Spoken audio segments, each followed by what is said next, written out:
Hello दोस्तों। कैसे हो सभी लोग? आई होप सभी लोग अच्छे होंगे। मेरी कहानी सुनने से पहले चैनल को लाइक सब्सक्राइब शेयर जरूर कर लीजिए। बहुत अच्छी कहानी है, मज़ा आएगी। तो कहानी में अंत तक बने रहिएगा। चलो चलते हैं दोस्तों कहानी की तरफ। पुराने समय की बात है। एक देश पर एक राजा राज्य किया करता था। वह राजा बड़ा ही समझदार और होशियार था, लेकिन वह अभी तक कुंवारा ही था, क्योंकि उसे अपनी पसंद की कोई भी लड़की नहीं मिल रही थी। दोस्तों, वह चाहता था कि उसकी पत्नी इतनी खूबसूरत हो कि अगर चांद भी उसे देखे तो शर्मा जाए, और समझदार इतनी हो कि बड़े बड़े विद्वान भी उसके सामने पानी भरते हुए नजर आएं। उसने अपने कुछ खास आदमियों को ऐसी लड़की ढूंढने में लगा दिया और उन्हें हिदायत दी कि ऐसी लड़की जहां पर भी मिले फौरन खबर लेकर आ जाएं। मगर कई सालों की तलाश के बाद भी उन्हें ऐसी कोई लड़की नहीं मिल सकी, क्योंकि जो लड़कियां अक्लमंद और समझदार होती वे खूबसूरत नहीं होती, और जो खूबसूरत होती उनमें अकल की कमी होती। राजा को समझ में नहीं आ रहा था कि आखिर वह करे तो क्या करे। दिन रात वह इसी चिंता में रहता कि उसके बाद उसकी राजगद्दी का वारिस कौन होगा। आखिरकार एक दिन उसके एक मंत्री ने उसे सलाह दी कि हुजूर, आप एक गरीब आदमी का भेष बनाकर नगर नगर में घूमें, और फिर हो सकता है कि शायद आपको कोई लड़की पसंद आ जाए। राजा को अपने मंत्री की सलाह बहुत अच्छी लगी। उसने एक गरीब आदमी का भेष बनाया और अपने लिए पत्नी की खोज में वह पैदल ही महल से निकल गया।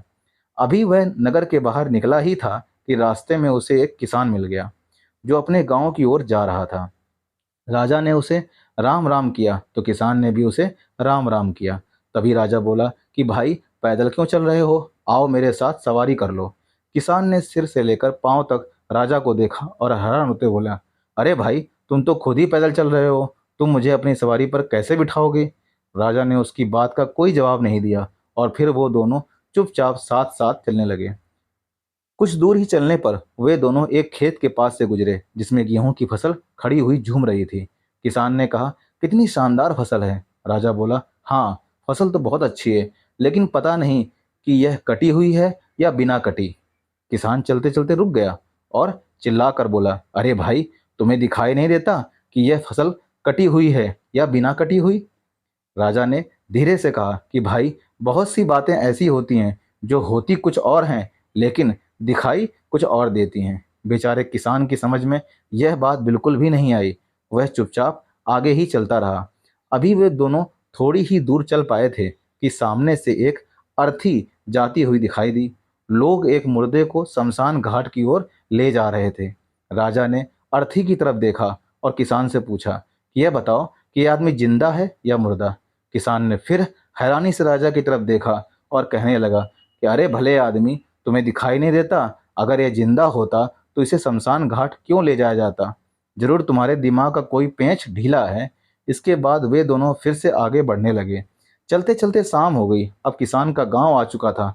उसने राजा से पूछा, अरे भाई, तुम कहाँ जाओगे? राजा ने कहा, मेरी मंजिल तो अभी कोसों दूर है, लेकिन मैं सोचता हूँ कि कल सुबह ही आगे जाऊंगा, क्योंकि चलते चलते मैं बहुत थक गया हूँ और भूख भी लग रही है। तुम्हारे गांव में कोई सराय होगी जहां पर मैं रात गुजार सकूं? गांव के लोग बहुत ही मेहमान नवाज होते हैं। किसान ने सोचा कि ये बेचारा रात को कहाँ जाएगा, कहाँ धक्के खाता फिरेगा, पता नहीं इसके पास पैसे हैं भी या नहीं। क्यों ना मैं इसे अपने घर पर ही ले चलूं। एक रात की ही तो बात है, सुबह तो ये चला ही जाएगा। किसान ने कहा, अरे भाई, यह बहुत छोटा सा गांव है, यहाँ पर सराय कहाँ से होगी? ऐसा करो, तुम मेरे साथ मेरे ही घर पर चलो और वहीं पर सो जाना। राजा ने कहा, लगता है तुम बहुत ही भले आदमी हो, लेकिन यह बताओ कि तुम्हारे घर में कितने सदस्य हैं? किसान बोला, मेरे घर में सिर्फ 3 सदस्य हैं, एक मैं, मेरी पत्नी और मेरी बेटी। जब राजा ने सुना कि इसके घर में एक बेटी भी है, तो राजा ने पूछा, क्या तुम्हारी लड़की की शादी हो गई? किसान ने जवाब दिया, अभी नहीं, लेकिन सोचता हूँ कि इस बार फसल बेचकर उसके हाथ पीले कर दूंगा। इतने में वो दोनों किसान के घर पहुंच चुके थे। किसान ने अपने घर का दरवाजा खटखटाया। किसान की पत्नी बड़ी ही बेचैनी से उसका रास्ता देख रही थी। उसने किसान के साथ एक अजनबी आदमी को देखा तो कुछ हैरान सी हुई। किसान का घर तो बहुत छोटा था, लेकिन बहुत ही खूबसूरत और साफ सुथरा मालूम होता था। ऐसा लग रहा था किसान ने अपने जीवन की सारी कमाई इसी मकान में लगा दी है। घर के एक किनारे पर छोटा सा दिया जल रहा था। तभी अचानक दूसरे कमरे का दरवाजा खुला और अंदर से एक लड़की बाहर आई। ऐसा मालूम हुआ जैसे चांद की चांदनी खुद जमीन पर उतर आई हो। लड़की ने धीरे से राजा को नमस्कार किया और एक तरफ खड़ी हो गई। राजा उसकी खूबसूरती देखकर हैरान था और फिर संभल कर बोला, कितना खूबसूरत मकान है, मगर इसमें एक ईंट की कमी है। किसान ने जब यह सुना तो झल्ला गया। उसे लगा कि मैंने इतनी मेहनत से यह मकान बनवाया है और यह आदमी कह रहा है कि इसमें एक ईंट की कमी है। किसान कहने लगा, अच्छा भाई, इन सब बातों को छोड़ो, जल्दी से हाथ मुंह धो लो, फिर हम दोनों खाना खाते हैं। घर में चने का साग और बाजरे की रोटी बनी है। पत्नी ने सोचा कि पति का मेहमान आया हुआ है, इसलिए उसने थोड़ी सी खीर भी बना ली। सब ने मिलकर खाना खाया। राजा ने भी खाना खाया और हाथ मुंह धोकर कहने लगा कि रात का खाना खाने के बाद मैं कुछ देर टहला करता हूँ। यह सेहत के लिए बहुत ही अच्छा होता है। मैं कुछ ही देर में वापस आ जाऊंगा। दरवाज़ा बंद कर लो। किसान ने दरवाज़ा बंद किया और कहने लगा कि यह बड़ा ही अजीब आदमी है। रास्ते भर ऐसी ऐसी बातें करता हुआ आया है कि मेरा तो दिमाग ही खराब हो गया। और फिर किसान ने शुरू से लेकर आखिरी तक सारी बातें अपनी लड़की को बता दी। लड़की ने एक एक शब्द बड़े ही गौर से सुना और कहने लगी कि पिताजी, यह आदमी कोई बेवकूफ नहीं बल्कि बड़ा ही अक्लमंद है।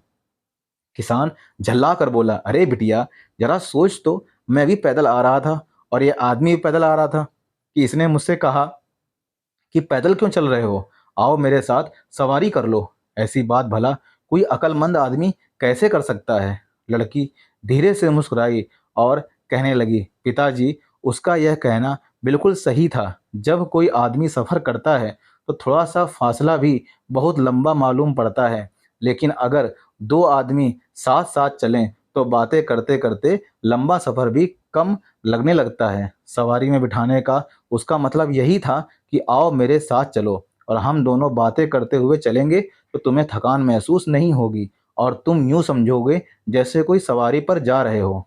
किसान हैरानी से अपनी बेटी को देखने लगा और फिर बोला, खैर चलो, यह बात तो मैं मान लेता हूँ, लेकिन अर्थी को देखकर उसने मुझसे यह क्यों पूछा कि यह आदमी जिंदा है या मुर्दा। लड़की ने जवाब दिया कि पिताजी, इस बात का भी बड़ा ही गहरा मतलब है।